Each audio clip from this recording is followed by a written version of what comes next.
Where's the weirdest place you've ever woken up drunk?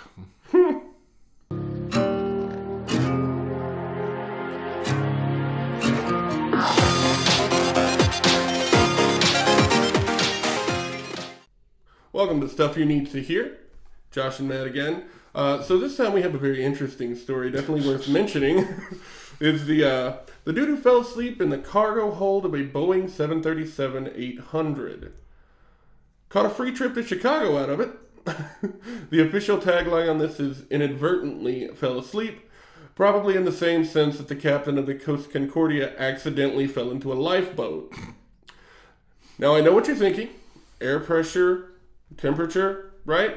If you weren't, stop watching this and go get a coloring book. You're just gonna insult our viewership. Well, fact is, this adventurous Nappas sealed himself in a heated and pressurized cargo hold. They're cushy. Of course, he was discovered upon landing. Not sure how airport employees work, but I assume he works in Chicago now, and Chicago sent a replacement back to Kansas. Separate cargo hold, though. The unnamed employee sustained no injuries, but he did tell CPD that he had imbibed several alcoholic beverages. You know what that means. He was shit-faced. Now I have to beat myself. What gets me, literally what gets me though, the flight was only half full, and officially only the rear cargo hold was used, and the front shouldn't have been open at all. So I'm assuming then he was in the front cargo hold? Yes. Oh, wow.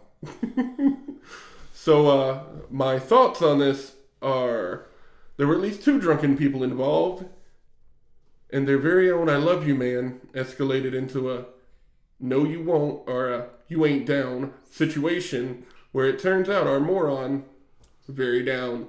That's got to be exactly what happened, right? It literally starts with, this is one of those stories with one time when I was drunk and then I blacked out. Yeah. Which we all know are the best drinking stories. So you don't accidentally trip and fall into a heated and pressurized cargo hold that wasn't supposed to be open, not with several alcoholic beverages. I like the bit about the Coast of Concordia thing. Whatever happened to people taking responsibility? You got drunk and f***ed up. And you woke up in Chicago. Yeah. What did you think was going to happen? First of all, don't show up to work drunk. I don't know. The thing is, if you're a baggage handler between flights, what do? I guess you just drink. Yes, you imbibe. However, know your limit, I feel like, is if there is even the remotest chance you might wake up in a different state. Probably a bad idea. Especially anytime you're around planes, maybe drinking isn't a great idea. I've seen it go very bad just with passengers. I've seen it go very bad with many people. But that is, wow. That's very interesting. I can't believe this guy. Pull up his picture. What's this guy look like? Oh. All right, so picture this. You're at work. You just randomly decide to become drunk. I'm telling you, and you wake up in another state. This was a dare for sure. It reminds me of that the New York guy. He was at a bar. He was drunk, and someone dared him or told him that he couldn't go somewhere or do something like that. Man, I wish I remember more details. Now I sound drunk.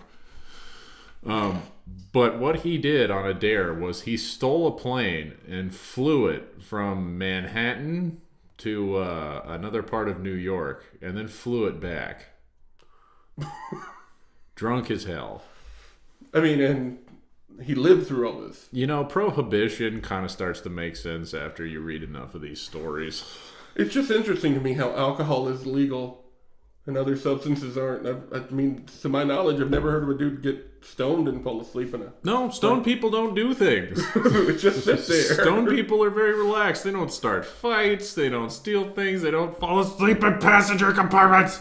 And they're good for the economy. Do you know how much Taco Bell stock would shoot up? That'd be the first thing. There's actually a firm. I think it's called Privateer. Privateer Holdings Company or something like that. They've actually they're waiting for weed to become legal So they've been buying up all this weed-based company stuff and turned it into like a big conglomerate.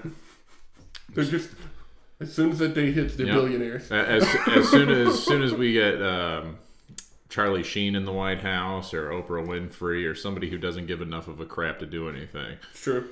we'll be A-okay. And hopefully stories like this will become less and less common. This is a first-degree napist. Like, yeah, no, he is a professional blacker out here. This guy put some. It wasn't because this was, I don't know, maybe not first degree. Maybe it wasn't premeditated, but there was at least a certain amount of prep involved. I'm not talking like a Batman level of prep here. I wish we had a little bit more information. Like, did he wake up with a pillow and a blanket? Like, was he put in there after he passed out somewhere else? Or... And that's the thing. The police they actually wouldn't release his name or anything like that. Yeah, I checked. There's no pictures of him online either. Crap. So we're not going to know what the...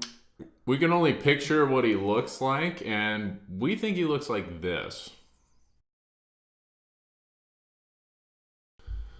So, long story short, if you're a baggage handler, don't sneak into cargo holds. Pick a better place to drink. I mean, yeah, if you're gonna get drunk, try not to do stupid things like maybe go to work where you work on planes and have even the smallest possibility of, I don't know, stowing away on a Boeing. The bow away. Well, I like that one. Thank you. So let's throw it back to you guys. Where's the weirdest place you've ever woken up after being blacked out drunk? Let us know in the comments. We'll respond. Thanks for watching, Synth. Like, subscribe, all that stuff. And stay tuned for more stuff you need to hear.